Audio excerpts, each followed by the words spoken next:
Day 2 of Red Bull LAN Orlando. We are now well into HasuObs focused player training as he's going up in his last game versus NaNiwa. After that, of course, we're going to have the post-game interview and then a Day 9 Daily Fun Day Monday on Saturday. Bang.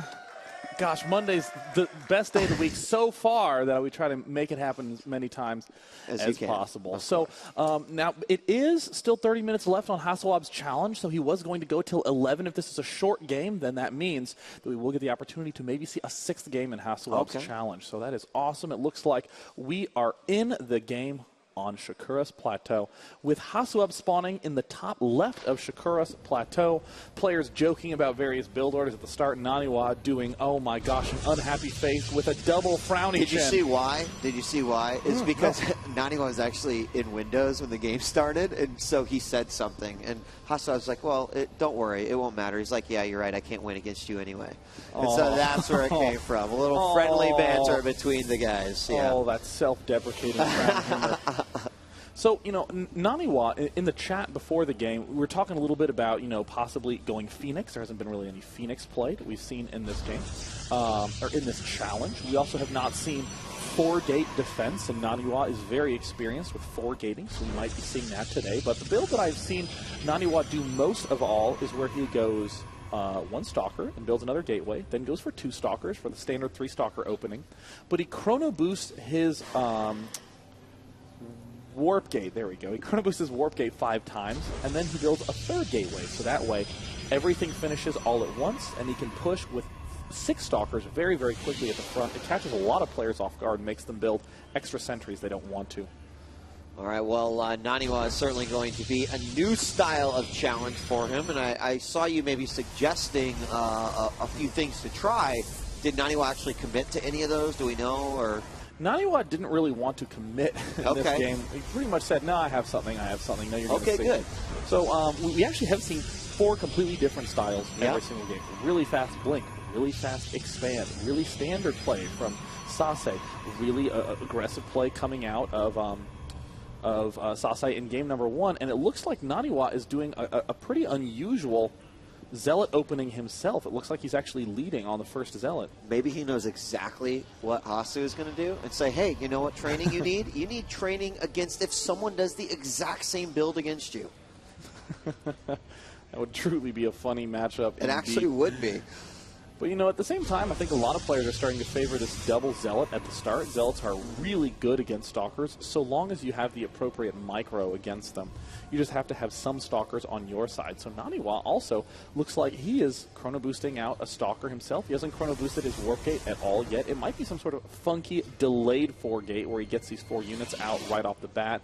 But we're seeing Hasu is going to be really shocked when he sees this happen. Whoa.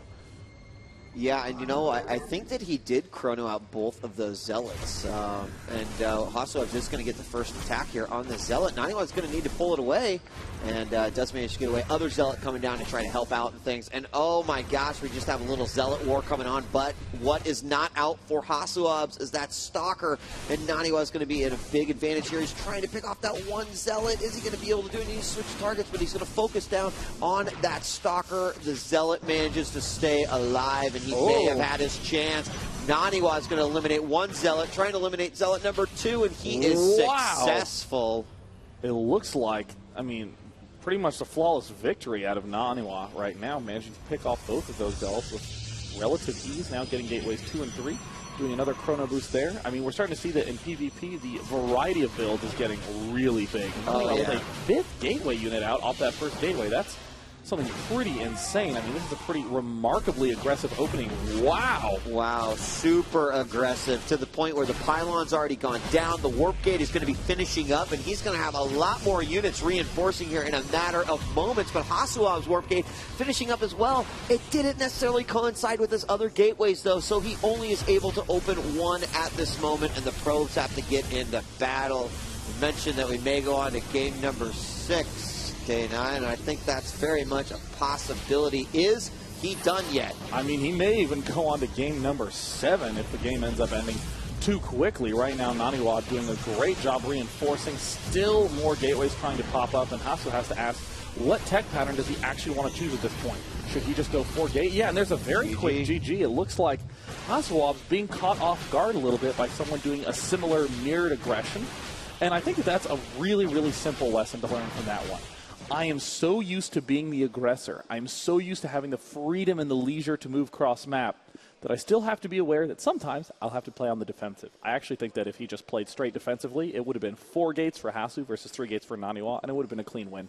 I'm just going to go back real quickly to the replay. Just curious as if he did chrono boost out both those. I'm pretty positive that is what it is, but I mean, yeah, like you mentioned, like having those 5 quick gateway units from the single gateway, and here we go. So as we get the first gateway to go down here, yeah, we instantly see a Zealot and a chrono boost going on there. The Zealot's going to pop out. I'm almost positive second chrono boost is going to go on there as well. Maybe not. Maybe not. Maybe at the very end as the Stalkers pop. So chrono boost the first Zealot, then the second Zealot, then the Stalker, then he chrono boosts from that point.